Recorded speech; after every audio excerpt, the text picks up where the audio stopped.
Hello, bonsoir, and welcome to the Get French Football News Show. I'm Nathan Staples, and joining me this evening are Jeremy Smith and Mohammed Ali. The Premier League season may be over, but lucky for us, there is still 2 weeks of the Ligue season to go. We are all excited, but maybe not quite as over the top as Mike Dean in the Tranmere playoff game. But who went crazy in the away end this weekend, and who was really deserving of over 100 red cards? All of that and more after the latest headlines. Saint-Etienne's Champions League hopes took a hefty blow as they simultaneously boosted Montpellier's European aspirations as the away side won 1-0 on Friday night. Both sides had men sent off, but Gaëtan Laborde grabbed the all-important goal as the race for fifth lives on for at least another week. On Saturday, Caen gained another huge win with their 3-2 defeat of Reims. Casimir Ninga, Faikel Fire, and Frederic Gilbert all hit the target as the Normandy club went on level points with Monaco. That is because the Principality Club failed to win for the 7th game in a row, with Nîmes running out 1-0 winners, and they could still hold fear for an automatic relegation place as Dijon claimed a vital 2-1 win against Strasbourg. Elsewhere, Amiens could still be dragged into the scrap themselves after their 0-0 draw with Toulouse. Nantes' 5-game winning streak came to an end with a 1-1 draw at Nice, while PSG finally got back to winning ways with a 2-1 win over Angers. On Sunday, Guingamp missed a penalty in the final minute that actually saw them relegated to Ligue 2. Ismail Sarr had put Rennes in front, but Gersino Niamsi's red card left the door open for Guingamp before Alexander Mendy equalised 3 minutes from time, but Marcus Thuram's miss means Jocelyn Gourvenec's side's top flight adventure has come to an end. Lille booked their place in next year's Champions League with a 1-0 win over Bordeaux, and in the final game of the weekend, they increased their own chances of getting to the same stage next season as their grip on third strengthened with a 3-0 victory over Marseille at the Stade Velodrome. That also means L'OM will not be hosting European football next season. And finally, congratulations go to Stade Brestois, who are confirmed as Ligue 1 participants next season. Their promotion was absolutely rubber-stamped on Friday night with a 3-0 win over Nyon. And that's all for now. But to keep up to date with all the news in the world of French football, head on over to our website at www.getfootballnewsfrance.com and follow us on Twitter at GFFN. We start this week with the relegation battle because it is really hotting up down there. But we're going to talk about the side that we've unfortunately lost. First of all, Jez, it's been a tough season for Guingamp, and it's come down to one game with everyone around them winning, which has forced it upon them to get the victory. And they were so close on Sunday as well with a penalty in the last minute. A pretty disappointing one, in all honesty, for Marcus Thuram, but the kind of lackluster, soft, and too easy to handle nature of it kind of sums up their entire season.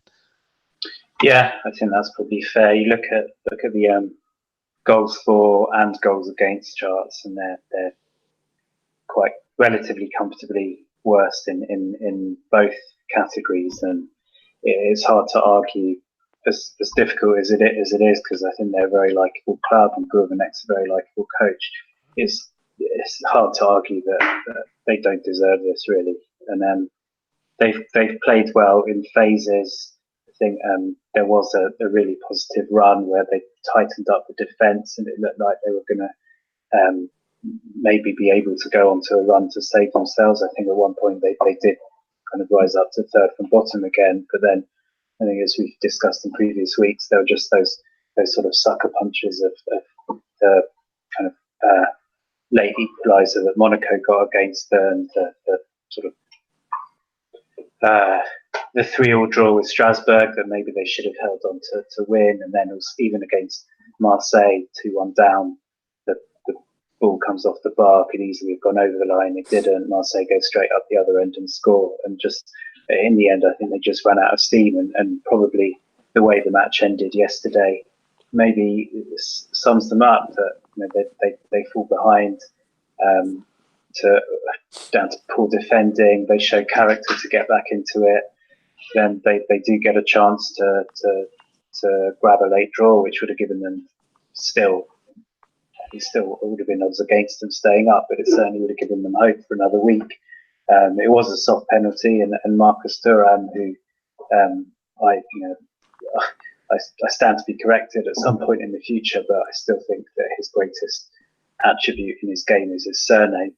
It was a really poor penalty and a poor follow-up, and they're down. And yeah, it was almost like microcosm of their season. Really poor start, fight their way back into it, and then just a bit lacking at the end. Yeah, and their 6-season stay has been sort of typified, Mo, of beating the odds and playing above their stanchion, and they've had some excellent players come through there, and we thought this squad at the start of the season was probably strong enough to keep them in again, given some of the inferiority around them and the worries about the teams that have promoted, but credit to them, they've been absolutely excellent. But the problem has been, for a number of times this season, is the basis of any relegated side, they've not really got the goals. I mean, Thuram has scored 8, but at least 4 of those are penalties, and they've not been able to keep others out. And that's the simplest thing in football. It's a recipe for disaster. Yeah, no, I agree. I agree with everything that's been said. At the beginning of the season, I'd actually thought they'd finish between around 10th to 15th, like comfortable mid-table. And even though they look like quite a small team, obviously come from a very small place, they're not exactly like the juniors of the league. They've been obviously in the league for a couple of years now and won a trophy, and I think do have a budget or sort of playing infrastructure that is on paper better than a couple of the teams below them, or the newcomers of the league. Obviously, they're at the bottom of the table, but it's just a combination of very, very poor results. A lot of underperforming players. Like there are a couple of players in that team who could do a job for some of the Europe chasers in French football, and they've just not switched on. They've just not switched on for a long period. I know Guovnik came in a couple of months ago to sort of stable the ship, but I think yesterday's game was just just an indication and a reflection of just how their season's been. Promising bursts, a little bit of luck, which they frankly don't deserve, and in the end, they've thrown it away. And as the league table doesn't lie, 5 wins all season for a club of that stature. When a couple of years ago they had stronger home records, with more than 5 wins just at home, and now 5 out of 38 is not good at all. So the trapdoor has befallen them. Yeah, and those 11 draws really will cut deep as well. And you look at them they've got the least amount of goals, but at the same time that we say that, the second least is Nice at the moment, who are 7th, sorry, and they've only scored 3 more. But Nice have conceded exactly half the amount of goals Cairngorm have, and that is exactly the reason why they've gone down. I mean, they've conceded a lot more than anyone. I mean, the next ones, they've conceded 64 goals. Next one up from those is Monaco, and Dijon have scored 55. I mean, letting that amount of goals has just killed them off. And admittedly, some of them, the pumping by 9-0 of Paris Saint-Germain is a pretty hefty weight on that goal difference. But at the same time, there's a number of 3-0s. There's a 4-0 there. There's a 5-0 they lost to Nantes back in November as well. 3-0 to Lille as well. They couldn't keep other teams out, and when they couldn't score. And while that sounds like the simplest math in football, that it's always going to create a disaster. And it's always worrying, really, Jez, because whenever a team goes down to Ligue 2, the question always seems to be, will they bounce back up? And at the same time, while we do have a fair amount of teams that do go through that role, I know obviously Metz have done it a number of times in the last couple of years, and we're looking at Troyes possibly being in the playoff again this season, and they've come up frequently after going back down, but it's not always quite as easy as that. Is Cairngorm a team built enough to come immediately back to Ligue 1 next season? I think they probably are. Obviously, on paper, they're not. They're a tiny little provincial club, and everyone knows that there's more seats in the stadium than there are in the town. But they have built for themselves a decent sort of heritage. They really have got a good setup there, and I would assume that every year they kind of budget for a worst case scenario. You'd think that a well-run club like that would do that kind of thing. So I think sort of infrastructurally, that they could be okay. But I think a lot depends on kind of who's still there and how changed the team will be next year. Starting with Gourvenek, who obviously with this setback and the Bordeaux experience, his stock isn't as high as it was at one point, but he could well be the coach who's still in demand. And then, I mean, take him as an example. They have enough practice of trying to go back up, and they've managed to get promoted with a team full of veterans. They've done it with a team full of kids, and they've done it with a mixture. So all of them could work, but you wonder if players like Sorgon and Kerbrat possibly will now look to whether they'll look to move those two on and focus more on young players. Players like Piri, Coco, and Blas, if they stay. Piri, I think, has done really well on the scene this year, but Blas and Coco, I think, have plateaued a bit the last 2 or 3 years. So there's two ways of looking at it. Maybe move on to try something new, or maybe sort of take a step back in order to take two steps forward. So I think a lot of it depends on what the playing staff is like next year. Thuram, by all accounts, is going to leave. I think I could see them bouncing straight back up. I could see it taking a season or two, but I certainly would expect them to be back in Ligue 1 sooner rather than later. I don't think they're going to be the sort of Sochaux or Auxerre or Valenciennes who end up sort of fighting near the bottom of the division.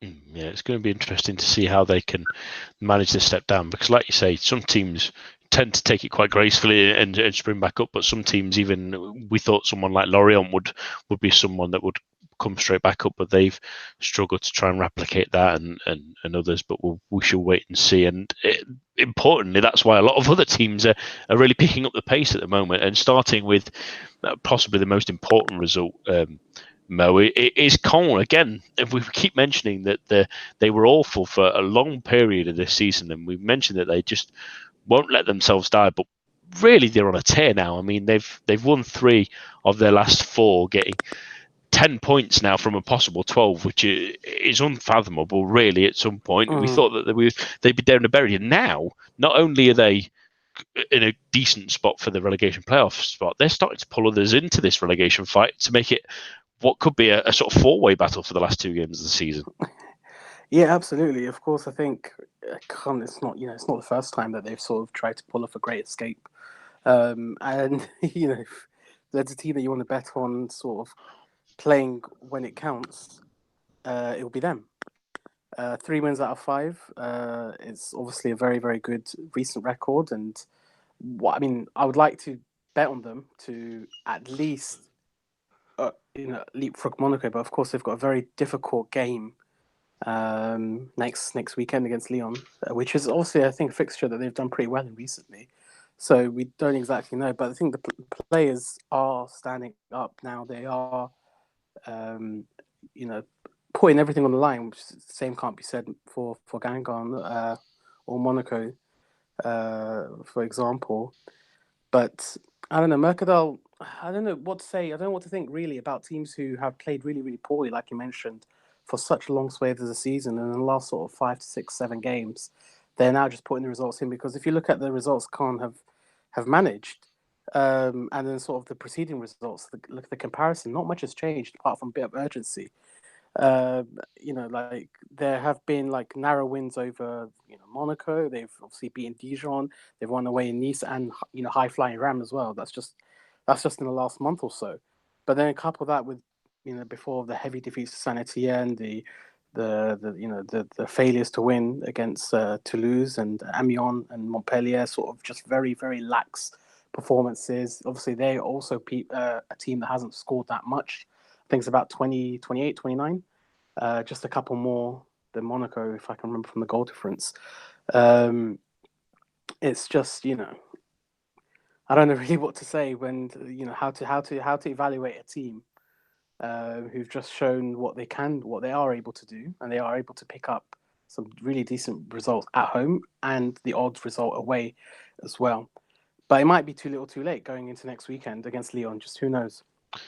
Yeah, that's the funny thing about this whole relegation battle, really, because credit to Caen's fans, at least, they absolutely packed out the Michel Donano at the weekend, and their players fully rise to the occasion, just because there was some adversity in that last game. They pulled themselves back into it, and Caen had to go again, and they managed to get 3-1 up and had a nervy couple of minutes at the end after Zanelli's penalty as well. It's a credit to them that they've got themselves in this position, but the hard work continues, really. Like Mo saying, they've got a difficult game coming up this weekend with opponents that are above them, at least facing each other, really. So they might be able to ensnare one of them, or possibly might have both of them go away if they can't get a result. So the difficulty thing for the Brittany side is if they want to even keep going, and with Dijon coming below them as well, and we'll talk about both of those in a moment, that really realistically this Lyon game they could go out and win and stay in the position they're on. They could lose this game and go back into the automatic relegation place. It's that tight for them at the moment, and they have to keep the momentum going.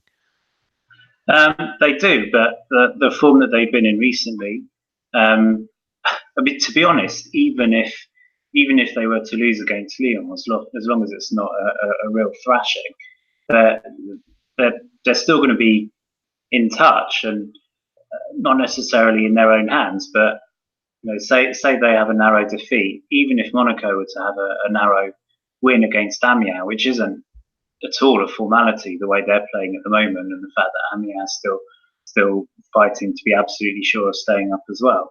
I think there's the level on points is only 1 goal in it, so it is going to go to the last match of the season, and Caen having been in that position already the last couple of years, and I think a winnable last match. Bordeaux looks so poor in recent weeks. I suppose it's not necessarily in their hands because Monaco are ahead of them, and we need to sort of reassess after this weekend. But Caen are in a great position. I know I've said it before. I've said it about Guingamp at one point, probably about Dijon at one point.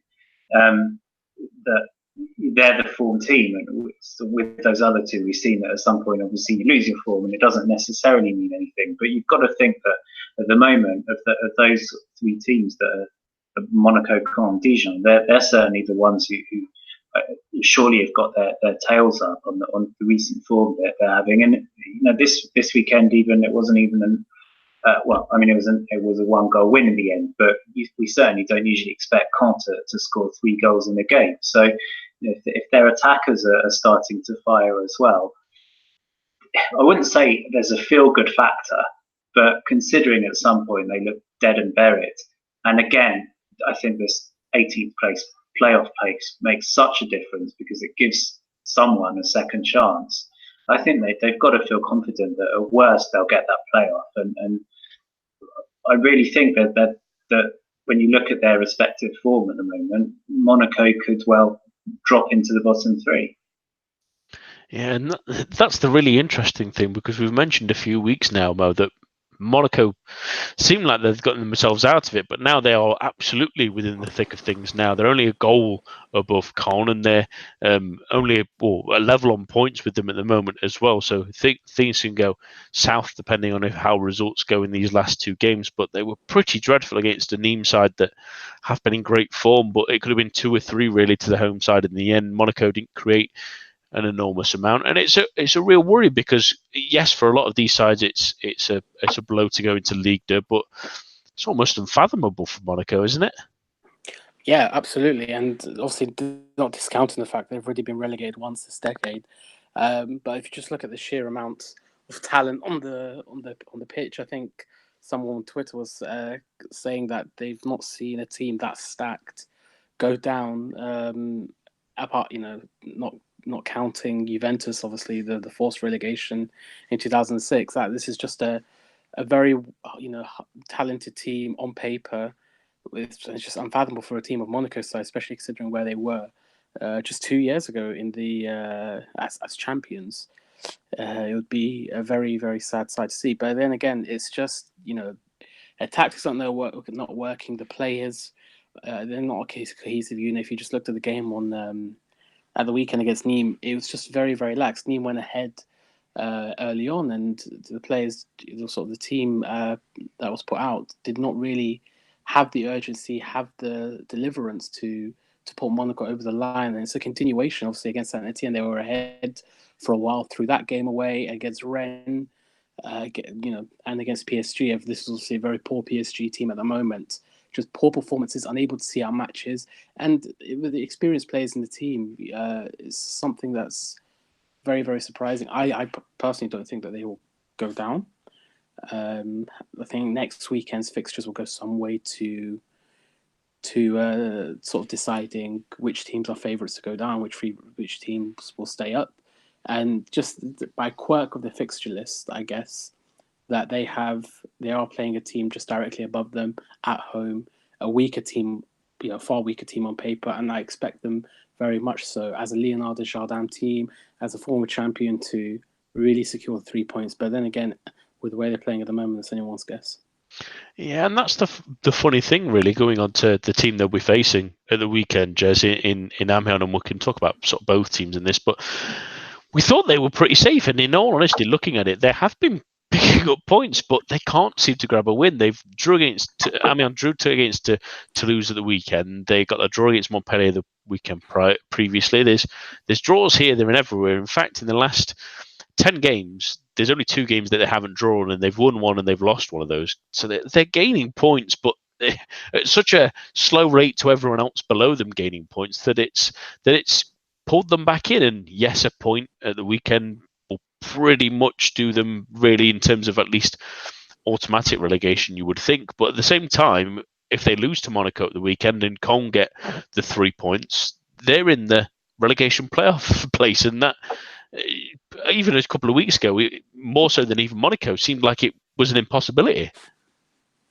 Yeah, I mean, it's not beyond the realms of possibility that they can get sucked in. But I mean, I guess you can look at it both ways. They're not winning any, but they're also making themselves very hard to beat. And 1 defeat in the last, whatever it is, 9, 10, 11 maybe matches isn't a bad record, and they're not conceding many either.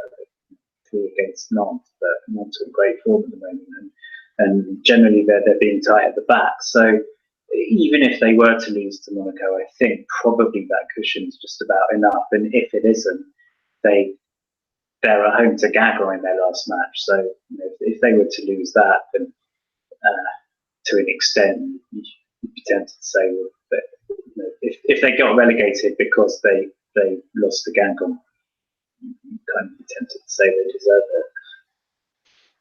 It's going to be a really great one of the weekend. Save your notes, ladies and gentlemen. We'll definitely be talking about that one on Thursday, because it's going to be one fascinating clash. And I suppose the relegation fight gets even more interesting, Mo, because Dijon managed to keep up with things, and we thought that they might be dead and buried after the Caen result and the fact that they couldn't pick up anything last weekend against Nantes, even though they were in great form at that point. But they managed to pull out the bag of 2-1 win against Strasbourg, which was somewhat fortunate. I think Ajorc should have really scored when it was still 1-1. He missed from what basically was pretty much a tap in, really. But they're still in touching distance, and a couple of results going their way. I mean, much like we said, if Monaco win and Caen win, Amiens would drop into that 3rd place. If Caen were to lose and Monaco were to lose, and somehow Dijon picked 3 points at Paris Saint-Germain, which, yes, is unlikely, but the way this is going, I don't think we want to eliminate anything. They could be out of it as well. It's that good, and that's how important that win was for Kumbore's side. Absolutely. We're getting deep into permutation territory now, but obviously it was a fantastic win against a very poor Strasbourg team who just can't seem to get anything right at the moment. And a very dramatic one too. That's a very important 3 points. But as much as I'd like to praise Dijon for showing some bit of resilience and hanging on till the end, it's just another example of a frustrating team who have put themselves in the position to put themselves on a platform to sort of survive relegation.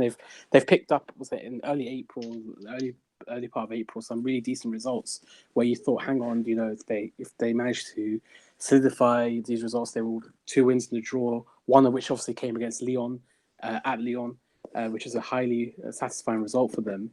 And then when obviously the critics and the fans start to believe that Kombare and Co might put something together, then comes some very poor, potentially fatal results. Now they've got to go to the park and get something, and even then it might not be enough. Obviously, I'd like to see how they could put a fair, sort of a fair trajectory to safety. And obviously, this will be a Paris team who obviously have got nothing to play for, but they will be lifting the league title, I suppose, next weekend, and would like to put on a decent performance, I hope.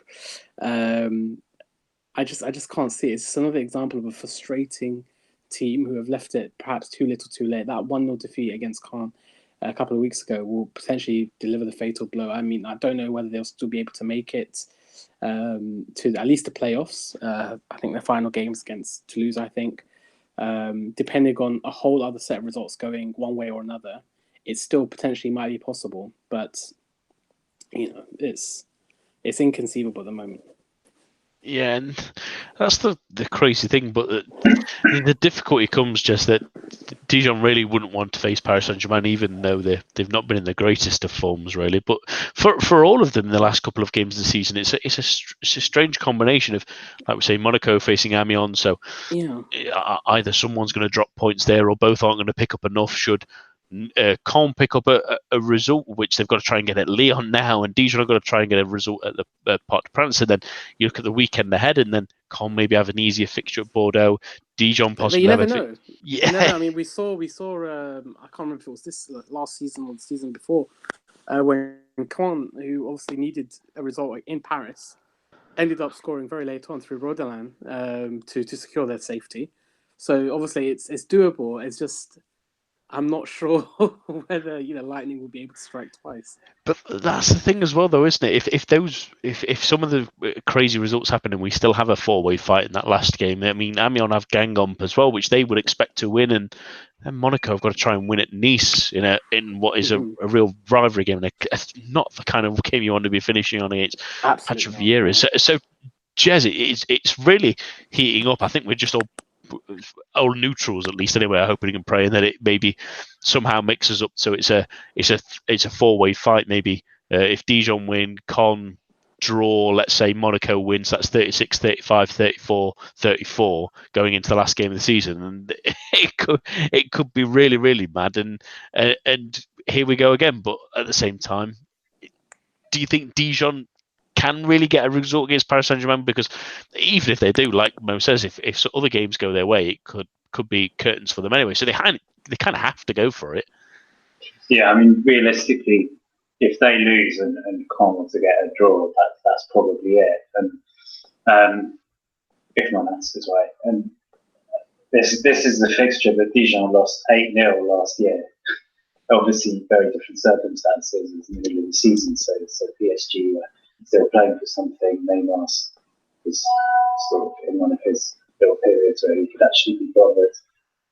Obviously, I think a lot of PSG have switched off, so I think Dijon can have a bit more of a chance. But I think PSG seem to have got a little bit more focused in the last week or two, and last home match of the season, you've got to think that they're going to try to put on a show for the fans. So I think it's going to be pretty tough for Dijon to get anything out of this one. But yeah, certainly if Caen, as you'd expect, lose to Lyon and whatever happens in the other match, there's certainly still going to be at least 2 or 3 teams still involved in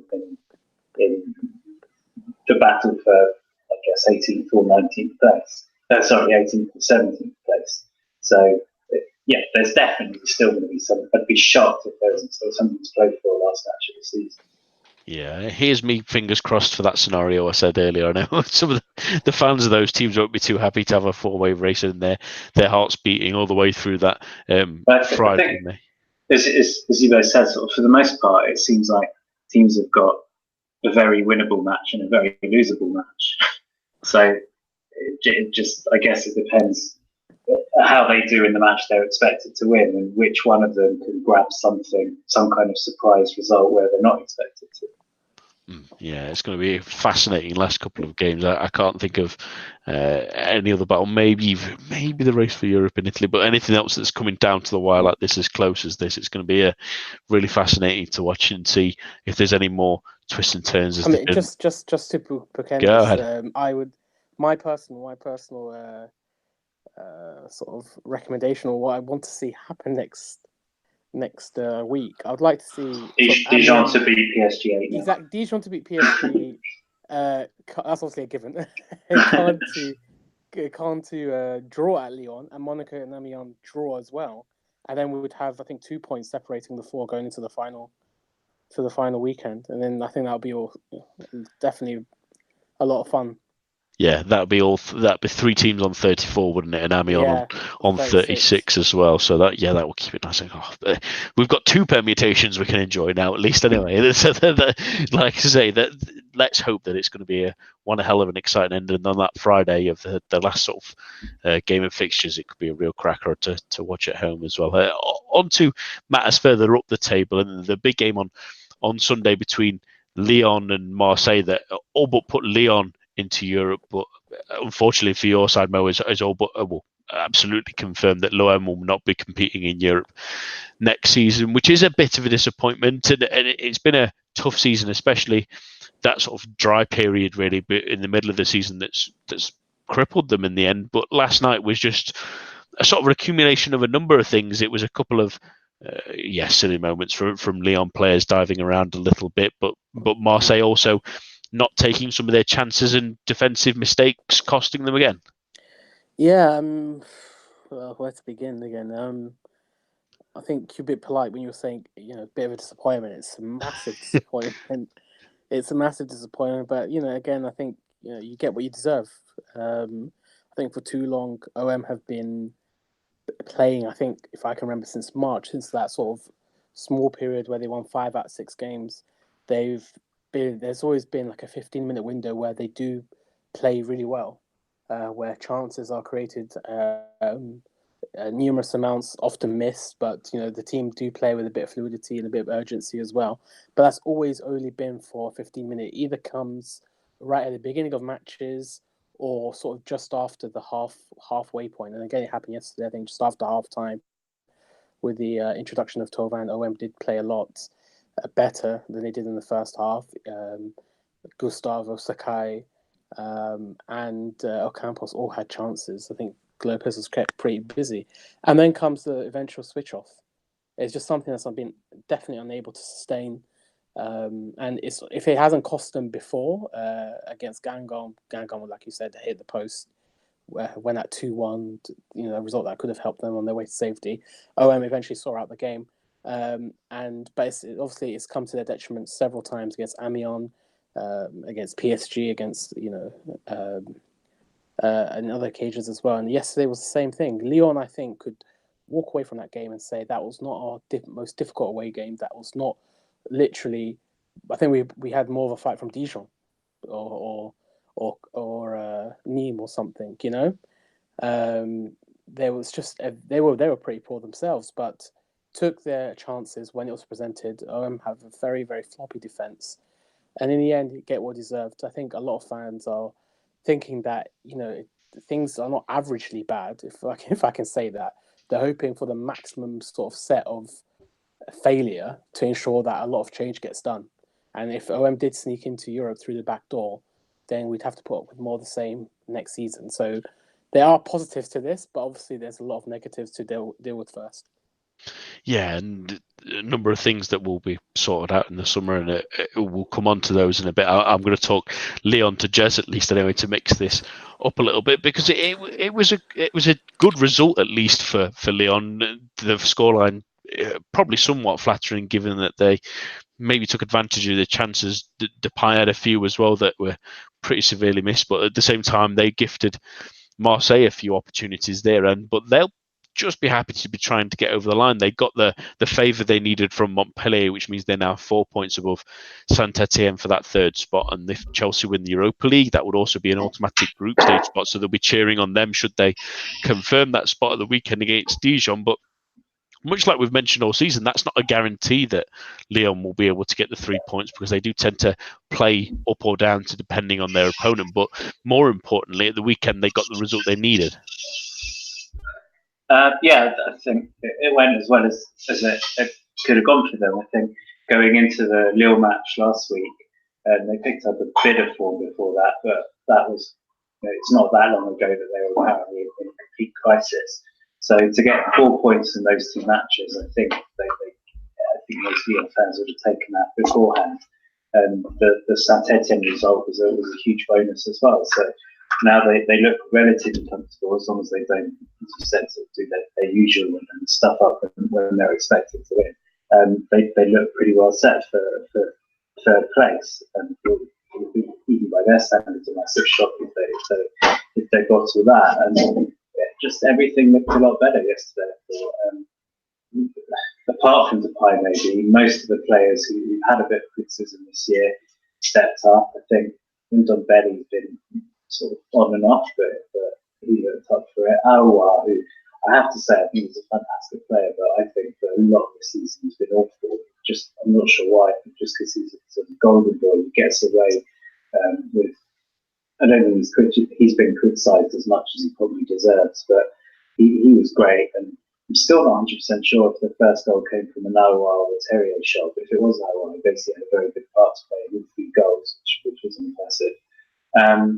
Even Marcelo looked all right. Morel slotted back in. First match for 4 months rather. So generally they looked a lot better, apart from the play again.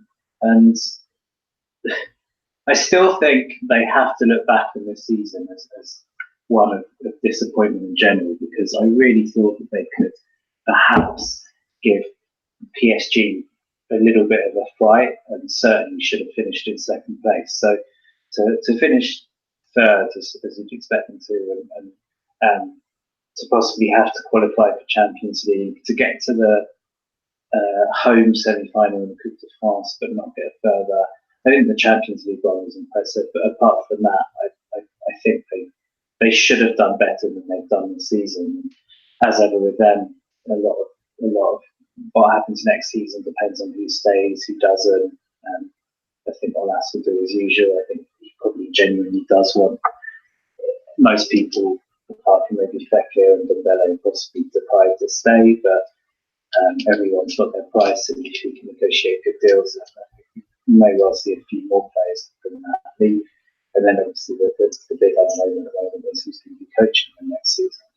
But I even with a half-decent Champions League run and probably Champions League qualification, I think this season should be a kind of what might have been.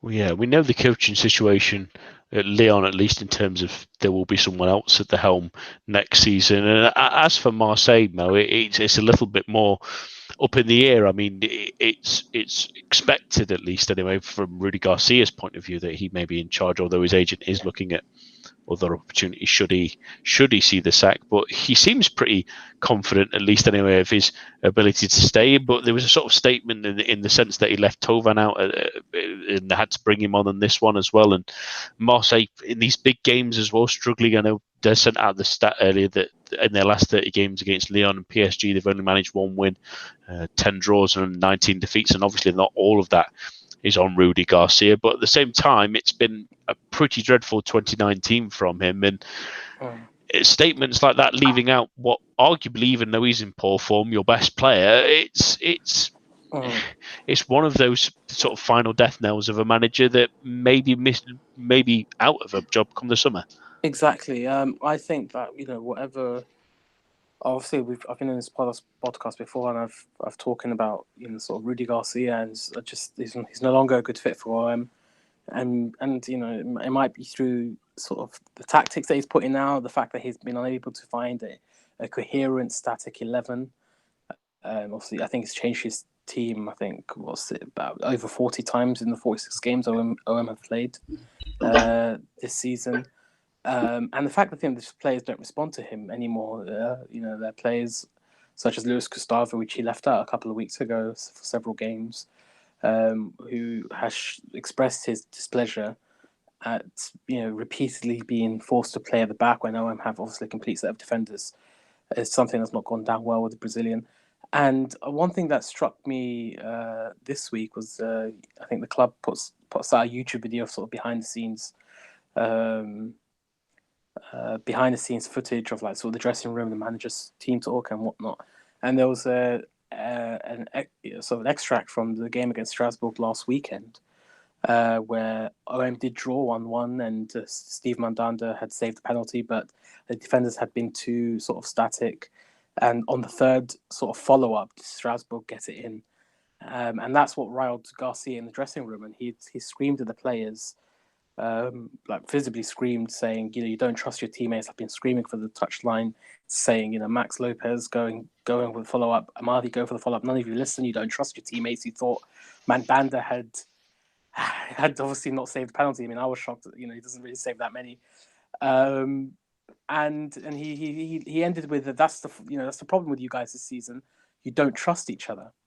And I'm just thinking that's very interesting because that from the follow up and the team buildings that was supposedly done this weekend, they followed up with another passive, another insipid, another limp performance this weekend. I think the players have just had enough, and it sort of resembles, for me, I think Chelsea it was 2015, 2016 when Mourinho got sacked, that the players, no matter how much he had, no matter what he did, the players just don't want to play for him anymore. And there was sort of a terminal decline. And I just think that at that stage with Rudy Garcia, and I don't know.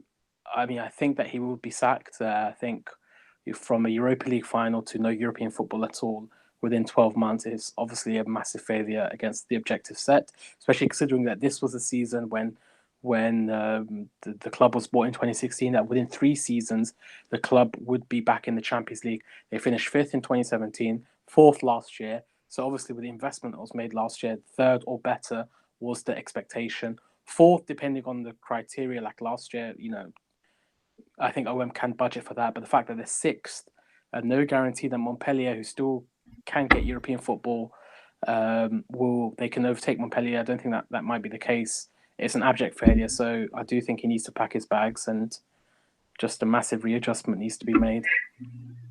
Yeah, it's going to be a really interesting summer, isn't it, to see what happens both on personnel and in that sort of management staff as well. And as for Leon, obviously, just they're still looking for a new manager, but it sort of irked me and irked a number of the fans because he left Moussa Dembele on the bench, who has been performing excellently recently. I know we've been praising Martin Terrier especially, who has been superb, but Dembele's been a real source of goals and came on and grabbed the goal as well to sort of almost prove the point of why he didn't start. It seems a strange decision given that he's been in great form and others around him. Is that maybe more he's trying to put, or Olas is saying to put others in the shop window, or do you think that it's maybe a sign that he's just, I don't know, if they just don't want to play Dembele, almost like he doesn't want to get in the Champions League?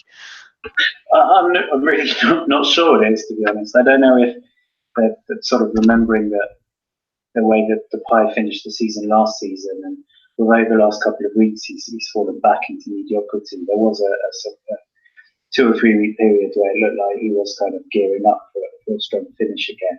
And even in an interview he gave recently, he talked a good game, sounded a lot more, I'm sure it was kidology, but sounded more happy at Lyon than he has done previously.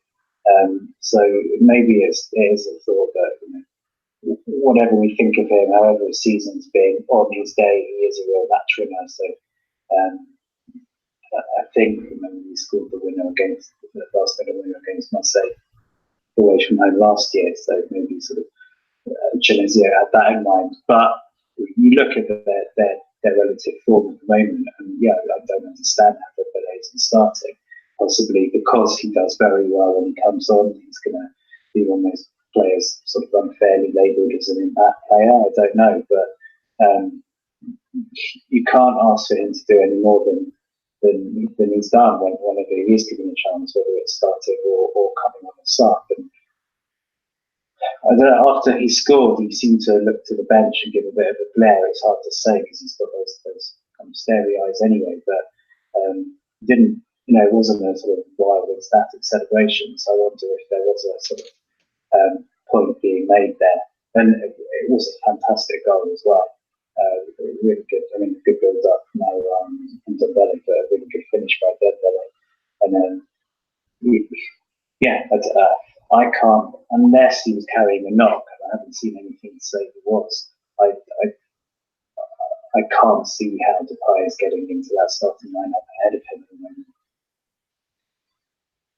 Yeah, like you say, it's really, really strange because it's working weird to try and work out the scenario either. Is it Bruno Genesio just giving the middle finger to Olas? Is he trying to just say, well, maybe he needs a bit of a rest, or Depay needs to be in the window? That seems to be maybe the most logical one, really, because it's not like we know he's going. It's not him proving a point to the board to do something else, really, or possibly even disciplinary. But again, we've not heard anything. So a peculiar decision, especially in such an important game. It's a good job he did come on and need to prove a point. On to our final topic, at least, anyway. Go ahead. I just quickly ask Mo a question? I might have asked this last time he was on, actually. But, I mean, it's whenever a team's struggling, there's always a question of whose fault it is. And Garcia is, I think, rightly taking a lot of the brunt of it. But to what extent do you think that Errol and Zubizarreta should take a bit of the fall for all of this as well? No, absolutely. I think the trio need to share. I think most of the blame. Obviously, the players' should be apportioned a bit of the blame too. But in the end, they are in charge of the football operations. Frank McCourt has put up the money. He has sort of said that, I'm going to put these people in charge and they'll report back to me. But, the decisions or the decisions of the recruitment, etc., the coaching and who to target, and obviously the branding or the whatever it may be, these three are in charge. And it's these three have contributed to the failure. Irod and Zubizarreta. Well, Zubizarreta, we don't really know how much or how little he's been doing over the past year or two, because even though he's in charge of sort of finding and creating that with other clubs and finding some decent buys in the transfer market, obviously he's a very popular player in the European sort of transfer market and network of clubs, being an ex-Barcelona legend and Bilbao legend as well. And we don't know behind the scenes if he does recommend these players, and Rudy Garcia has the final say as manager. There's just a lack of communication going on there. And as for Irod, he signs off, and I think the buck stops with him. Again, only the team knows, and only probably Frank McCourt knows exactly what goes on behind the scenes. But the three of them, it's just been a colossal failure, and something needs to give. Yeah, certainly something needs to give in the summer, and I'm sure it will be interesting to see how the whole summer really goes for OM. On to our final topic this week, and I thought we'd give some time to some mid-table sides, given the fact that with the run-up to the end of the season, we're probably not going to speak about any of them in any great detail unless they're playing someone with something left to talk for. And just wanted to start off with, got 4 teams on my list tonight, and I want to start off, Jez, with someone who has performed admirably in the last sort of third of, or even quarter of the season, you might say, in Nantes, who had their run halted by Nice with a 1-1 draw this weekend, but great 5 wins on a trot. They've got some goals out of Koulibaly and other players starting to come through as well for them. It's a real testament for them, what has been a testing season on and off the pitch, unfortunately for them. And I'm sure we mentioned probably a couple of months ago they just wanted the season to end, but if anything now they want to keep it going for a couple more weeks, because they could have been pushing higher up the table. But a great testament to Halilhodzic, isn't it, that these team have managed to pull out some results in their bottom end of the season, and at least give their fans something to cheer about. Yeah, and not only the results, but that they seem to be playing a relatively decent brand of football as well. It's not something we're necessarily that used to seeing from Nantes the last couple of years. So I'm assuming that possibly they've set themselves a target as Europe's just too far away to finish ahead of Rennes, maybe, which at the moment that they look set to do. And the last few weeks, they really look a changed side, and obviously the circuit, what happened earlier in the season, earlier this year to them is going to have hit them, but it possibly hides the fact that before and after Salah's death, beforehand they weren't putting up any trees either, and he was really sort of keeping them going almost single-handedly. And naturally afterwards there was an emotional blip as well. But the way that Halicic has got them playing again, there's some players who look really set for a strong season next season. Mutusami, who scored their goal at the weekend, he was given sort of freedom left wing by the young right back that was playing for Nice, but still he looks such a bright player. Koulibaly's in the goals. Rangier, I think, is improving all the time, and to be honest, I'd be surprised if he starts next season. But this season he's really looking. He's still quite young, but sort of every inch the leader and the captain that he is. And I think Palois is one of those kind of standard Ligue stalwarts who possibly doesn't quite get the credit he deserves. So they had the decent spine there anyway, but they just weren't getting the results and certainly weren't playing any kind of entertaining football. But Halicic has got that from them. Considering they don't really have much to play for, considering everything they've gone through this season, really is a testament to him, to the character of the whole team, I think. And for years, not the kind of a lot of neutrals' favourites because they've got such a tradition of playing great football and probably also having very likeable players. I think they've lost that the last 3 or 4 years because the football's been dour, because Valdemar Kita is quite a dislikable figure as well. But I think the last 2-3 months, I really think that the way that many of the club, possibly not Kita himself, but certainly the coach and the players have conducted themselves and on and off the pitch, I think probably has won a lot of friends, and I think a lot of people are hoping that they kick on again next year.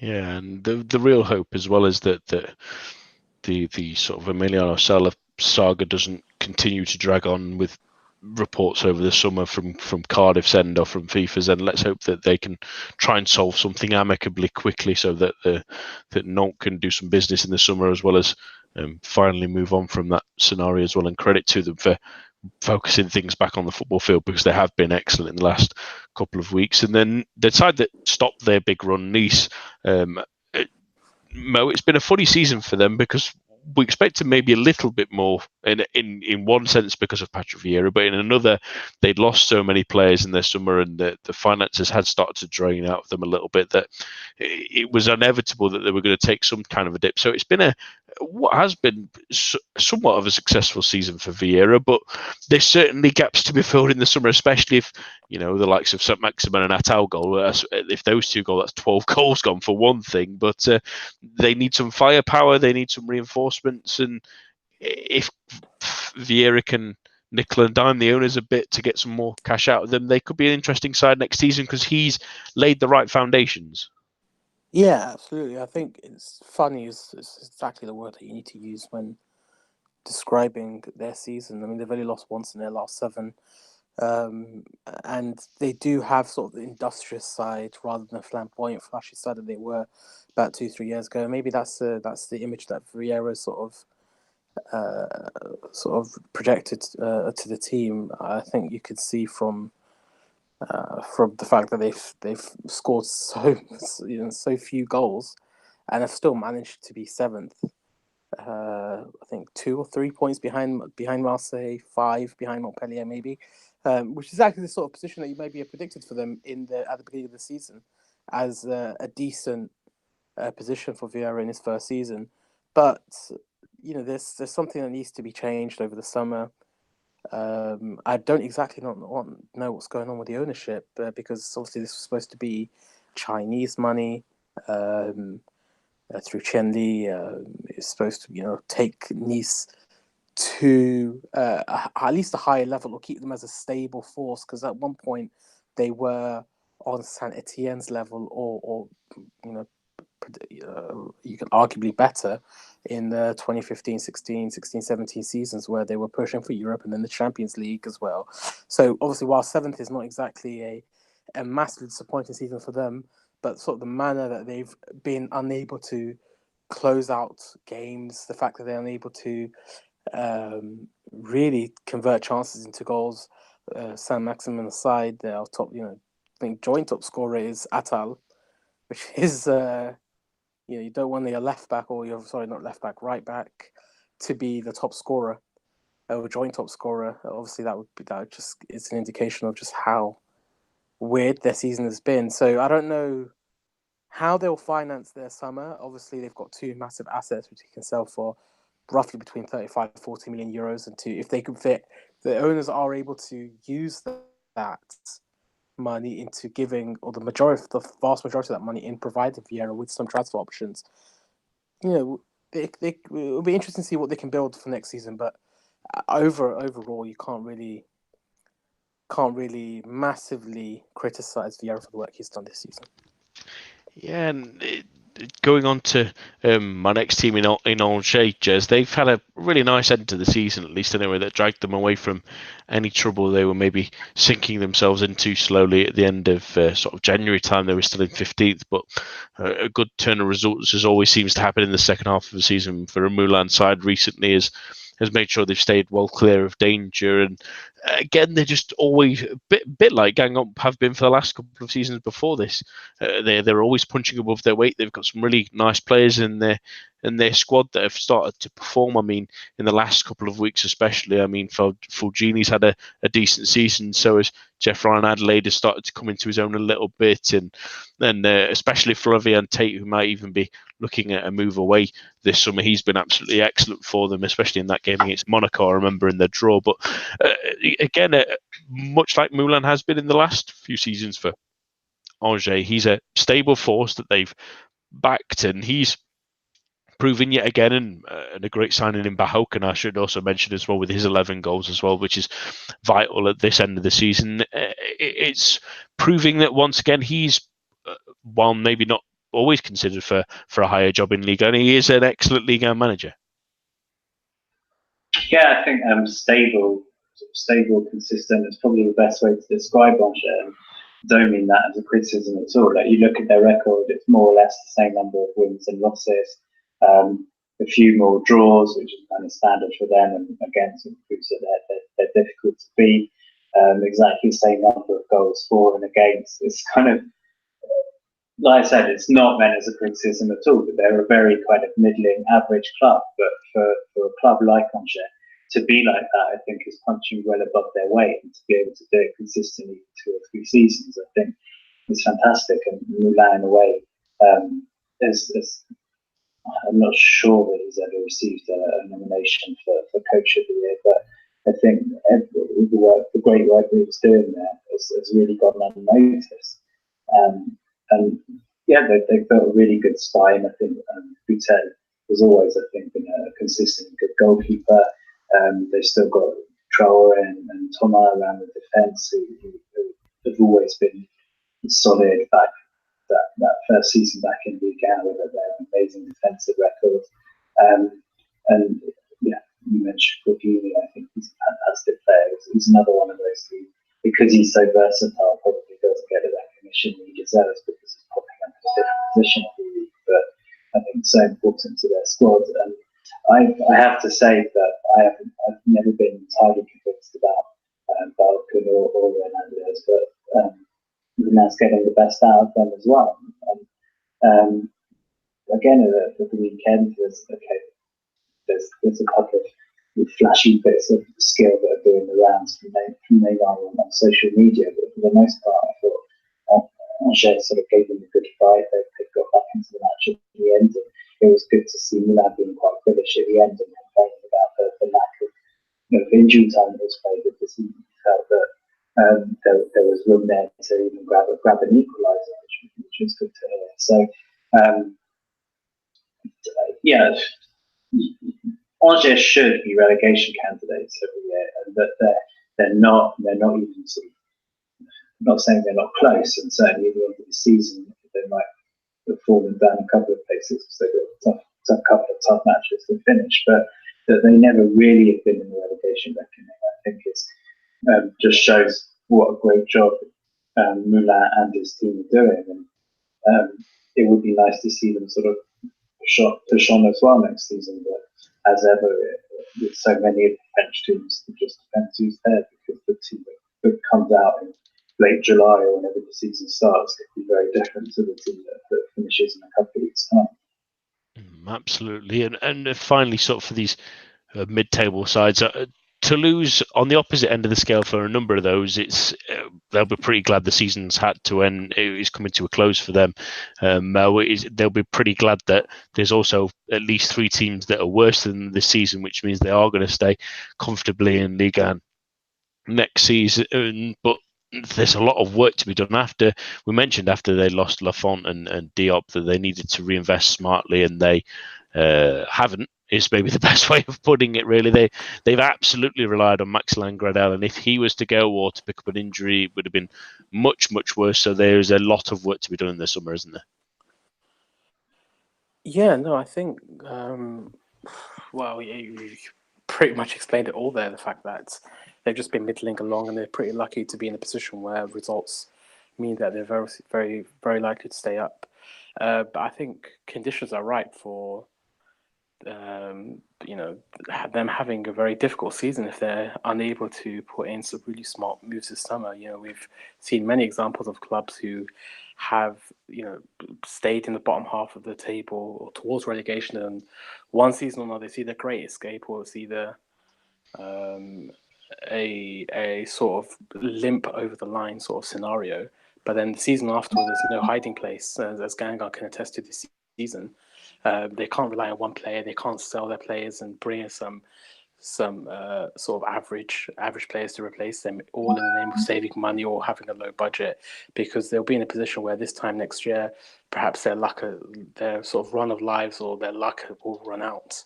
So a very big season for them, because the results at the moment, there's just really nothing to shout about. It's been a sort of a missed season. Obviously, we didn't expect much at the beginning, but in the end, even this is sort of a very poor situation to be in, especially considering that newer clubs like Nîmes have really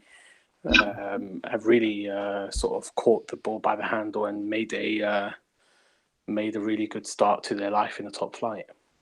Absolutely, and they desperately need to do something, because not only they've been poor this season, they've been dreadful to watch as well, which is we don't ever say that lightly, to be fair, and they need to do something about that next season. Let's go on to our final moment this week, and that's our Ligue snapshots very quickly from both of you. Start with yourself, Jez, on this one. What's your Ligue snapshot? For me, it's the quotes that Hatem Ben Arfa came out with after the Rennes match this weekend, basically complaining about Rennes' style of play, that it doesn't it's not attractive enough, it's too timid, it doesn't stimulate him enough, and therefore he's thinking about moving elsewhere. I don't know if those comments were sort of prompted by,